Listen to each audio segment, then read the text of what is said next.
예수님이 비유로 많은 말씀을 하셨어요. 예수님이 여러 가지 방식으로 치유라든가 기적이라든가 많은 방법을 동원해가지고 복음을 전하셨지만 그 중에 가장 많이 사용하신 그 교육 방법은 이 비유 말씀입니다. 한 30가지 정도, 30개의 비유 말씀으로 하나님 나라를 알려주셨는데요. 그런데 이렇게 많은 비유 말씀 중에 특별히 주님이 즐겨서 사용하신 소재가 있습니다. 소재, 이야기의 소재가 있는데요. 바로 이 농사와 관련된 농업과 관련된 이 소재입니다. 예를 들어서요, 씨 뿌리는 자의 비유, 곡식과 가라지 비유, 겨자씨 비유, 포도원 농부들 비유, 또 포도원 품꾼 비유, 무화과 나무 비유, 추수의 비유, 가라지와 곡식의 비유 등 다 이런 것들이요, 이 농사와 관련된 비유예요. 농사. 주님이 농사에 관련된 비유 말씀을 이렇듯 자주 하신 이유는요, 예수님 당시에 가장 중요한 산업이 농업이었고 절대 다수의 사람들이 농사를 짓고 살았기 때문이라는 것이죠. 당시 사람들에게 가장 익숙한 소재가 이야기거리가 바로 이 농업에 관한 이야기였다는 거예요. 그래서 주님이 비유로 말씀하실 때 이렇게 농사나 농업에 관한 말씀을 많이 하신 것이죠. 주님도 시골, 나사렛, 갈릴리 나사렛 아주 시골 출신이거든요. 잘 아시는 거예요. 오늘은 이 농사에서부터 오늘 말씀의 핵심으로 들어가 보려고 합니다. 이 농사는요, 여러분, 하나님이 아담을 통해 우리 인류에게 주신 첫 번째 최초의 직업이기도 합니다. 원래 우리의 직업이 이 농사라는 거예요. 창세기 2장 15절 말씀 한번 볼까요? 함께 읽습니다. 시작. 여호와 하나님이 그 사람을 이끌어 에덴 동산에 두어 그것을 경작하며 지키게 하시고, 아멘. 그 사람은 누구죠? 아담입니다. 우리의 맨 위에 할아버지 아담이에요. 놀라운 것은요, 에덴 동산에서 쫓겨나기 이전에 하나님은 이미 아담을 농부로 부르셨다는 거예요. 땅을 경작하라고 맡기셨잖아요. 그러니까 농사는 우리 모두의 일이 되고 직업이라는 것이죠. 원래 우리는 다 농사꾼 자식인 거예요. 농사꾼 자식. 여러분, 이런 말이 있죠. 다 먹고 살자고 하는 일인데 한 번쯤 해보셨죠? 또 이런 말도 있죠. 먹고 죽은 귀신은 모도 곱다 그러죠. 때깔도 곱다 그러죠. 일단 먹자, 이런 말도 있고요. 또 우리 어르신들이 좋아하시는 말씀, 금강산도 식후경. 아무리 여러분 아름다운 데 가도요, 배가 고프면 뭐예요? 소용없잖아요. 그렇죠. 소용이 없어요. 일단 먹어야 되는 거예요. 모두 친숙한 말들입니다. 결국 사람에겐 이 양식이 중요하다는 거예요. 이 육의 양식이든 영의 양식이든 이 먹는 것만큼 중요한 것이 사실 없습니다. 그러니 이 먹거리를 제공하는 농사나 이 농업의 중요성이 우리 모두에게는 잠재의식 속에 다 전제되어 있어요. 굳이 농사를 생각하지 않더라도, 농업을 생각하지 않더라도 이 먹는 거에 대한 본능이 있기 때문에요. 우리의 가장 이 밑바닥에는 뭐가 있어요? 이 농사가 있다는 거예요. 농업이 있다는 것이죠. 여러분, 우리가 지금 미국에 살잖아요. 세계 최강대국이죠. 누구도 부정할 수 없습니다. 많은 나라들이요, 미국의 눈치를 엄청 많이 봅니다. 정치, 경제, 문화 다 미국이 지금 선도하고 있기 때문에 많은 나라들이 미국의 눈치를 보는데, 반면에 미국은 남의 나라 눈치 봐요, 안 봐요? 여러분, 트럼프 곧 대통령 당선인 보십시오. 거침없잖아요. 그렇죠, 여러분? 눈치 보나요? 안 봅니다. 안 봐요. 지금 대통령도 마찬가지고요, 미국 사람들도 마찬가지. 남의 나라 눈치 안 봐요. 여러분, 왜 그런지 생각해 보셨습니까? 물론 힘이 있어서, 군사적인 힘이 있어서 그런 것도 있지만, 그것보다 더 근본적인 것은요, 이 미국이라는 나라가 미국에 살고 있는 모든 국민들을 먹이고 또 남을 만한 그런 식량을 매해 공급할 수 있다라는 거예요. 니네 우리랑 수입 수출하기 싫어? 니네 우리한테 싸게 물건 넘기기 싫어? 싫으면 하지 마. 니네 없어도 우리는 먹고 살 수 있어. 이 눈치 안 보는 거예요. 자급자족이 되기 때문에. 여러분, 세계가 망한다면요, 아마 미국이 제일 늦게 망할 것입니다. 이변이 없는 이상은. 미국이 망한다면 이미 세상은 다 끝난 거나 봐도 마찬가지예요. 여러분, 먹을 게 있으니까 남의 눈치 안 본다라는 거예요. 볼 이유가 없죠. 잘 먹고 잘 사는데. 엄청난 능력입니다. 이 미국 하나님이 주신 축복이죠. 여러분, 땅은요 곧 농사고 농사는 곧 생명입니다. 이 농사라는 말을 들을 때 여러분의 마음 가운데 가장 먼저 떠오르는 생각은 무엇인가요? 궁금합니다, 여러분. 농사, 농업, 농부 생각하면 어떤 생각이 제일 먼저 마음에 떠오르시나요? 각자 생각하는 떠오르는 생각이 다를 수 있습니다. 하지만 농사를 직접 지어본 사람이라면 이것을 떠올릴 수밖에 없을 것 같아요. 이것은 무엇일까요? 그렇죠. 김문호 장로님이 정답을 말씀하셨어요. 기다림입니다. 오래 참음, 인내예요. 농사를 져보셨나요, 장로님? 어떻게 그렇게 잘하세요? 이 농사를 져본 사람은 기다리는 것, 바로 떠오르는 거예요. 씨를 뿌리고 열매가 맺힐 때까지 기다리지 못한다면, 참지 못한다면, 인내하지 못한다면 어떻게 되겠습니까? 오늘 씨를 뿌렸어요. 근데 견디질 못해. 가가지고 다시 파내요. 혹시 열매가 열렸나? 되지가 않죠. 기다려야 되는 거예요. 기다리지 못하면 농사를 지을 수가 없습니다. 추수를 할 수가 없어요. 농부는요, 자기가 해야 할 일을 다 하고 그냥 기다리는 겁니다. 기다리는 거예요.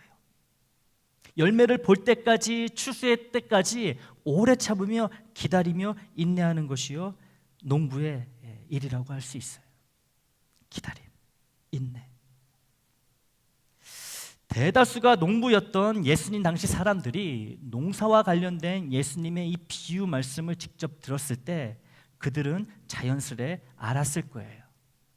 이 비유 이야기 속에는 오랜 기다림이라는 인내가 흐르고 있다는 것을, 저변에 흐르고 있다는 것을 자연스럽게 알았다는 것이죠. 농부기 때문에 농사에 관한 이야기를 주님 말씀하시면요, 이 인내라는 얘기, 기다림이라는 얘기는요 굳이 언급할 필요가 없는 거예요. 당연한 거기 때문에.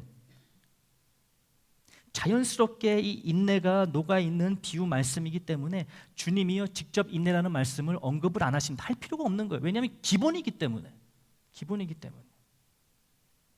실제로 농사와 관련된 비유 말씀 중에서 주님이 인내라고 하는 이 단어를 직접 언급하신 경우는 딱 한 번밖에 없어요. 그렇게 많은 농사 비유 가운데서 한 번만 언급하셨다는 거예요.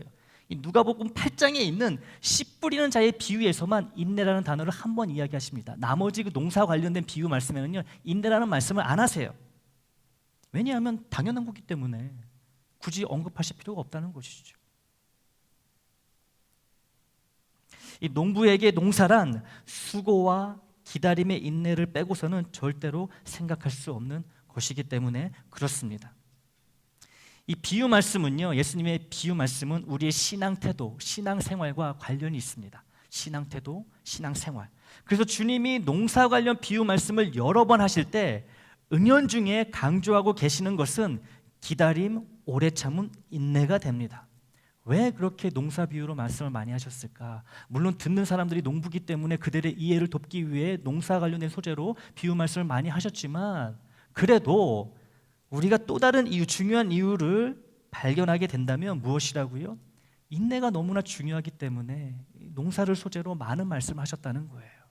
기다림, 오래 참는 것, 인내가 중요하기에 농사에 관한 말씀을 많이 하셨다. 다시 말해 우리의 신앙생활에 있어서 가장 기본이 되는 것, 이거는 뭐 너무 기본이고 너무 기초가 돼가지고요 언급할 필요도 없는 거예요. 그게 뭐라고요? 인내라는 거예요.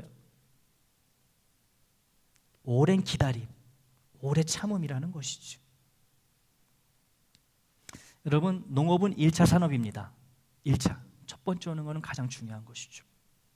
1차 산업인 농업이 든든해야 2차 산업, 3차 산업, 4차 산업으로 발전할 수 있는 거예요. 지금 우리가 4차 산업혁명 시대에 살아가고 있잖아요. IT, AI.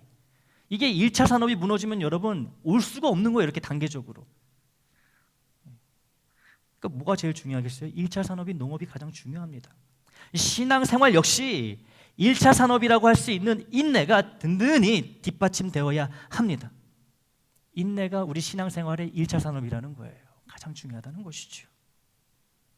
그래야 그 다음 단계인 2차, 3차, 4차, 5차, 6차 꾸준히 발전하여 우리의 믿음이, 신앙이 성숙해질 수 있습니다. 여러분, 인내에 대한 설교를 들으시는 것이 오늘 처음인 분은 아마 없을 거예요. 오늘 처음 교회를 나오신 분이라면 처음 들으시겠지만 대부분 오랜 세월, 오랜 시간 신앙생활을 해오셨잖아요. 많은 설교 말씀, 인내에 관한 말씀을 들으신 줄 알아요. 제가 우리 교회에서만도 한 서너 번을 한 것 같아요. 인내에 관한 말씀을, 설교를. 저를 만나기 전에도 많은, 여러 번 인내의 중요성에 대한 설교를 들으셨을 거라고 생각을 합니다. 그런데요, 여러분, 참 신기하고 이상하지 않습니까? 인내에 대한 이 설교, 이 말씀, 그렇게 우리가 많이 들어왔는데 왜 우리는 이렇게 참는 일에 아직도 미숙하고 기다리는 일에 이렇게 불완전하고 잘 인내를 못하는 걸까요? 지겹도록 들어왔잖아요. 지겹도록. 인내에 대해서 왜 그럴까? 우리는 왜 그럴까? 근데 여러분, 이 다른 방법이 없습니다. 다시 하나님의 말씀으로 돌아와 인내에 대해 생각하고 결단하는 이 방법밖에 없는 거예요. 그래서 오늘도 우리는 인내의 말씀 앞에 서게 된 것이죠. 베드로 사도는 예수님의 인내에 대해 이렇게 선포합니다. 베드로전서 3장 9절이에요. 또 같이 읽겠습니다. 시작.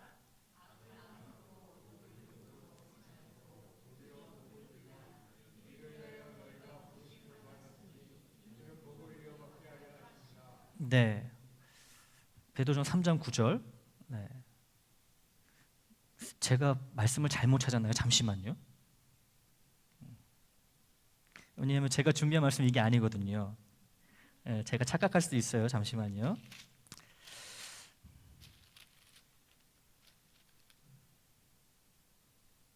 네, 제가 말씀을 잘못 찾았나 보네. 잠시만요, 여러분. 제가 이래요, 여러분. 죄송합니다. 아이고 참. 베드로 후서인데 베드로 전서라고 제가 박창희 목사님께 잘못 전해드렸어요. 베드로서 3장 9절 제가 읽어보겠습니다. 벌로 제가 혼자 읽어볼게요. 잘 들어보세요. 베드로 후서 3장 9절입니다. 주의 약속은 어떤 이들이 더디다고 생각하는 것 같이 더딘 것이 아니라 오직 주께서는 너희를 대하여 오래 참으사 아무도 멸망하지 아니하고 다 회개하기에 이르기를 원하시느니라. 아멘. 너희를 대하여 오래 참으사, 주님이, 예수님이 우리를 오래 참으신대, 우리를 인내하신대요. 왜냐하면 다 멸망하지 않고 다 회개하여 구원을 받도록 그때까지 기다리신다는 거예요. 농부의 마음으로. 여러분, 얼마나 극악무도한 범죄가 지금 판을 치고 있습니까? 얼마나 악한 자들이 선한 사람들을 핍박하며 그들은 막 떵떵거리고 살아가고 있어요. 이런 모습을 보며 많은 사람들이요, 심지어 믿음을 갖고 있던 사람들조차 믿음을 떠납니다. 왜냐하면 그런 모습을 보면서 하나님이 없다고 생각하게 되는 거예요. 야, 내가 믿는 하나님이 정말 계시다면 어떻게 이런 악이 벌어질 수 있을까? 어떻게 이렇게 악한 자들은 잘 살아가게 되고 선한 자들은 이렇게 맨날 고난 가운데, 고통 가운데 죽어가는 걸까? 신은 없다, 하나님은 없다, 믿음을 버리는 사람들이 오늘도 수없이 많이 발생하고 있습니다. 그런데 여러분, 그렇지 않아요. 이거 사탄의 유혹입니다. 시험이에요. 이런 생각을 자꾸 갖게 하는 거. 우리 하나님은 그런 악한 자들에게까지도 회개를 통한 구원의 기회를 주시고자 그들마저도 인내하고 계신다라는 거예요. 지금 읽은 베드로후서 3장 9절 말씀처럼. 우리가 생각할 때는 저런 극악무도한 사람들은 당장 천벌을 받아가지고 지옥에 가야 될 것 같은데 우리 하나님의 마음은 그렇지가 않다라는 거예요. 그들도 하나님의 귀한 자녀라는 것이지요. 사랑하는 영혼들인 거예요. 그러니까 참으시는 거예요. 참으신다라는 거예요. 하나님이 안 계신 게 아니고 하나님이 그들에게 구원의 기회를 주시고자 회개할 때까지 기다리신다는 것이죠. 그러니까 우리는 열심히 전도해야 되는 거고요. 기다리신다. 우리 주님도 기다리신다. 인내하신다라는 거죠. 물론 이러한 답변이 선한 자들이 받는 핍박과 고난에 대해 속 시원하게 설명해 주지는 못하지만 주님이 참고 기다리시며 인내하시기 때문에 나를 비롯한 모든 죄인들이 은혜 가운데 머물며 살고 있다는 것은 부정할 수 없는 사실이라는 것이죠. 우리는 모두 주님의 제자입니다. 그렇죠? 주님의 제자란 간단해요. 주님처럼 생각하고 주님처럼 사는 존재가 주님의 제자입니다. 그렇기 때문에 우리 주님이 인내하시기 때문에 제자인 우리도 어떻게 하면 되는 거예요? 인내하면 되는 거예요. 인내해야 되고요. 인내하면 되는 겁니다. 그게 제자인 거예요. 아니, 스승이 인내하는데, 참고 인내하는데 제자가 막 승질 부리면 되겠습니까? 예, 우레의 아들 야고보와 요한이 주님을 멸시하는 사마리아인들을 보고 뭐라 그래요? 주님, 저 건방진 것들을 당장 이 번개를 내리셔가지고 다 그냥 사라지게 하여 주시옵소서. 그러잖아요. 근데 주님 뭐예요? 참으시는 거예요. 참으시는 거예요. 그러니 여러분, 우리도 참아야 되는 거예요. 간단합니다, 여러분. 늘 간단해요. 우리가 자꾸 어렵고 복잡하게 생각해서 그렇지 주님의 말씀은 늘 간단합니다. 명확해요. 진리이기 때문에. 나의 스승이신, 나의 생명이신, 나의 주인님이신 예수님이 오래 참으시는 분이야? 인내하시는 분이야? 그럼 당연히 나도 오래 참아야겠네. 이렇게 시작하면 되는, 이렇게. 그리고 이게 우리가 따라야 하는 순리라는 것이죠. 여러분, 순리. 이 순리는 따르지 않으면 내게 복이 되지 않고 화가 된다고 지난 주일에 말씀드렸습니다. 인내가 내게 있으면 내게 복이 되고, 인내가 내게 없으면 내게 복이 없고 화가 있을 뿐입니다. 지난주에 함께 나눈 말씀이에요. 이게 순리라고 말씀을 드렸습니다. 여러분, 기독교의 3대 덕목을 꼽으라면 아마 믿음, 소망, 사랑, 우리 교회 구역 이름이죠. 믿음, 소망, 사랑. 이 세 가지로 압축될 것 같아요. 충성구역 서운하세요? 빠져가지고 4대 덕목, 충성까지 해가지고 믿음, 소망, 사랑, 충성. 그런데요, 이런 덕목들, 이 귀한 덕목을 밑에서 떠받들고 있는 것이 하나 있습니다. 이제 아시겠지만 바로 인내예요. 인내입니다. 여러분, 믿음, 소망, 사랑보다 더 밑에 기초가 되는 게 뭐라고? 인내라는 거예요. 인내. 여러분, 인내가 없는 믿음은 믿음이 아니에요. 보이지 않는 것을 마치 일어난 것처럼 바라보고 이게 믿음인데, 여러분, 인내하지 않는 사람이 어떻게 아직 일어나지 않은 일들을 여러분 믿음으로 기다릴 수 있겠습니까? 인내가 없는 소망과 사랑도 마찬가지예요. 인내 빠지면요, 뭐가 소망이고 뭐가 사랑이겠습니까? 인내가 없으면. 여러분, 그 사람의 믿음을 보려면요, 그 사람에게서 오래 참고 견디는 그런 참음의 모습, 인내의 모습이 있는지 확인하면 금방 알 수 있어요. 금방 알 수 있습니다. 막 믿음 요란하게 막 치장할 수 있어요. 나의 믿음에 대해서 막 꾸밀 수 있습니다. 화려하게 꾸밀 수 있어요. 하지만 딱 보면 아는 거예요. 저 사람에게 인내가 있는지 없는지, 오래 참음이 있는지 없는지, 말씀대로 꾸준히 밀어붙이는 그런 인내가 있는지 그거 확인하면요, 금방 답이 나오는 거예요. 뭐 요란한 거 소용없습니다. 그 사람이 소망의 사람인지 사랑의 사람인지도 그 사람의 삶에 인내가 있는지 찾아보면 정확히 알 수 있다는 것이죠. 여러분, 인내는 신앙생활의 가장 기초이자 1차 산업임을 꼭 기억하시기 바랍니다. 인내에 실패하면요, 다 실패하는 거예요. 신앙생활 실패하는 겁니다. 모든 관계에서도 여러분, 인내가 없으면요, 다 무너지는 거예요. 가정이요, 서로 인내 없으면요, 어떻게 서갑니까? 깨지는 것이죠. 교회요, 말할 것도 없지요. 모든 것의 기초가 다 보면요, 인내예요. 인내. 여러분, 이토록 중요한 인내를 반드시 살아내야 하는 우리에게 아주 기쁜 소식이 있어요. 오늘 본문이에요. 로마서 5장 3절과 4절인데요. 이 말씀 또 같이 한번 읽어보겠습니다. 시작. 다만 이뿐 아니라 우리가 환난 중에도 즐거워하나니 이는 환난은 인내를, 인내는 연단을, 연단은 소망을 이루는 줄 알미로다. 아멘. 여러분, 이게 기쁜 소식이라고 말씀드렸습니다. 왜 기쁜 소식일까? 인내를 우리가 배우려면, 우리가 인내하는 것을 배우려면 환난이 반드시 필요한데요. 환난. 이 환난이 내 의지와 상관없이 제 발로 나를 계속 찾아온다는 말씀이기 때문에 그래요. 아니, 우리가 주님이 인내하시기 때문에 나도 인내하며 살아야 된다. 이게 1차 산업이다. 신앙생활의 가장 중요한 토대다. 반드시 인내를 이루어야 된다. 그런데 인내를 이루는 방법이 뭐라고요? 이 환난이라는 거예요. 환난 가운데 우리가 인내를 이룬다는 거잖아요. 근데 이 환난이 내가 원하지 않아도 나를 찾아온다니까요. 그러니까 이게 복된 소식이라는 거예요. 기쁜 소식이라는 것이죠. 안 그러면 내가 환난을 쫓아가야 되는데 환난이 나를 찾아와 주니 여러분, 얼마나 이게 기쁜 소식이에요. 내가 원하든 원치 않든 인내라는 훌륭한 한복판에 계속 서 있게 된다는 것이지요. 여러분, 하나님이 허락하신 환난, 즉 고난에는 이런 순기능이 있습니다. 순기능이 있어요. 인내라는 순기능이 있어요. 환난. 여러분, 환난이나 고난이 인내와 무관하다면요, 환난이나 고난은요 그냥 저주일 뿐입니다. 저주. 아무런 유익이 없잖아요.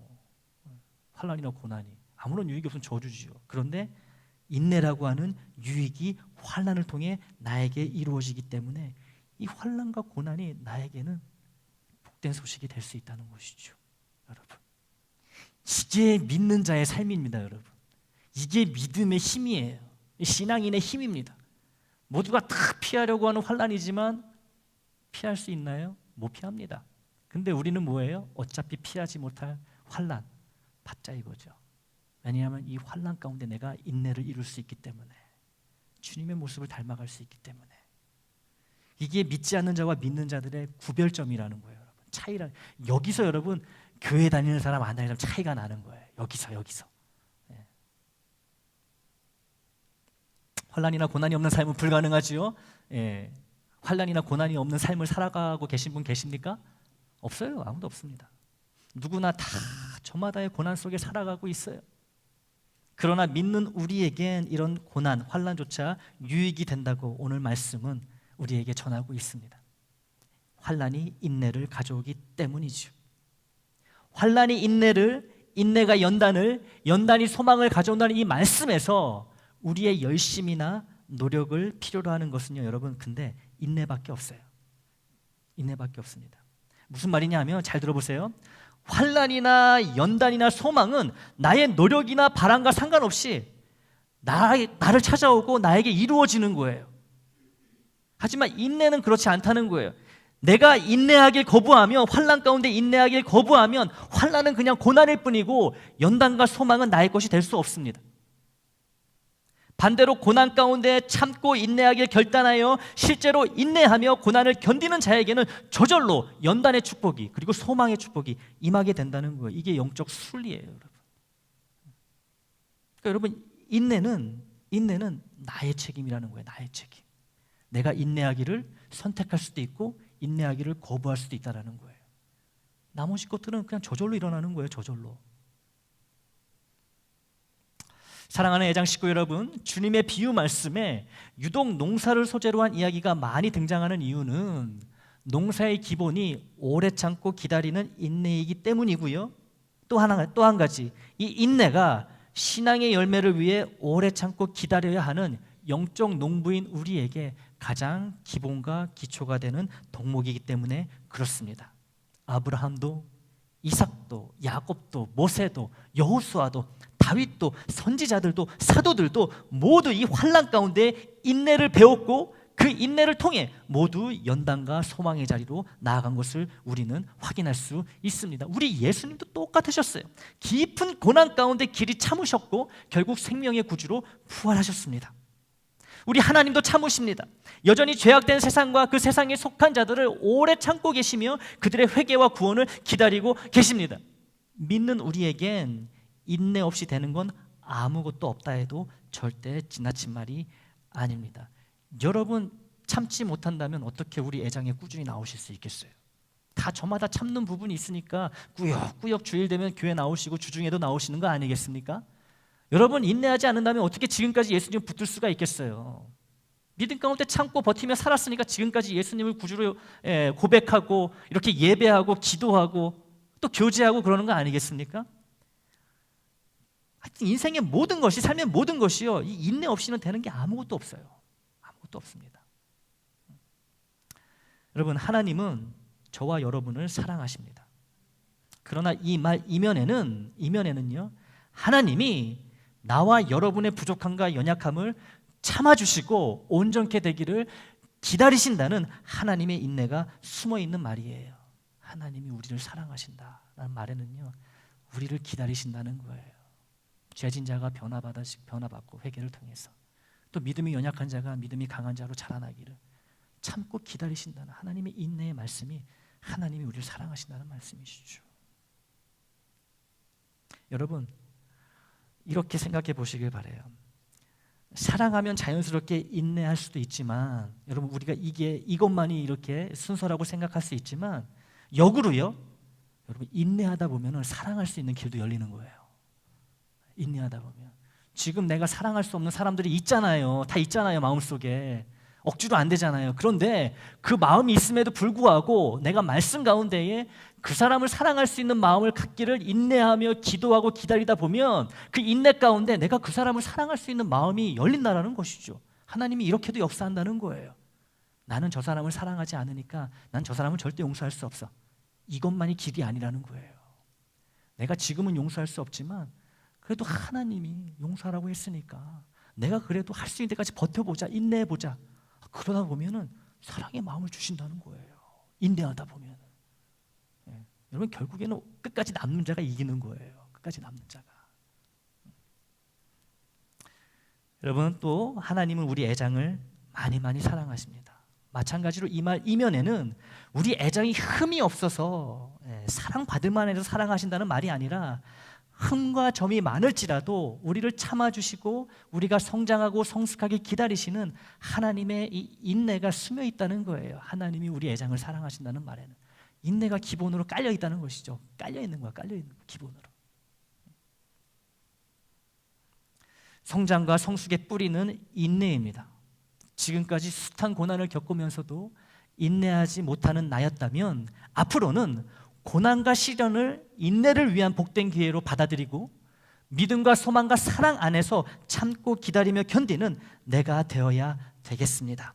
인내하는 것이 하나님이 정해놓으신 순리이기 때문에 고난 가운데 인내하는 자에게는 하나님이 반드시 그 길을 열어주시는 놀라운 복이 임할 것입니다.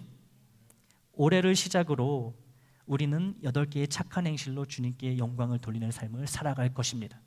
그러나 쉽지 않을 거예요. 분명합니다. 매우 어려울 거예요.